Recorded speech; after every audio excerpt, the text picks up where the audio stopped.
5 வருடமாக தபால் மூட்டைகளை டெலிவரி செய்யாமல் பதுக்கி வைத்திருந்த போஸ்ட்மேன். காரணம் தெரிந்தால் அதிர்ந்திருப்பீங்க.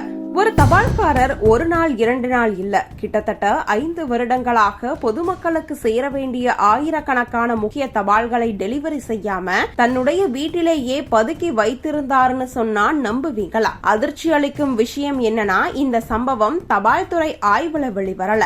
ஒரு நாய் கடித்த சம்பவத்துக்கு பிறகுதான் இந்த பெரிய விஷயம் அம்பலத்துக்கு வந்திருக்கு. அப்படி என்ன நடந்தது?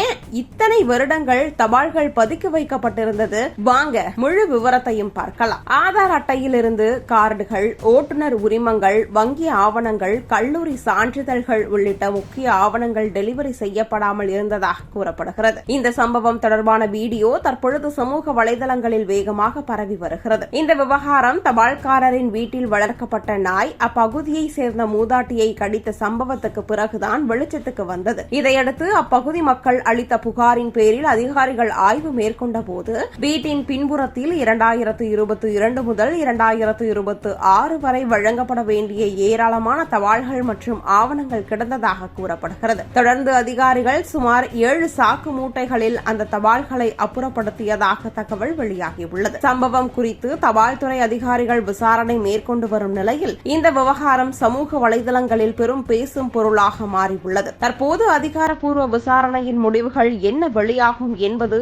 அனைவரின் கவனத்தையும் ஈர்த்துள்ளது.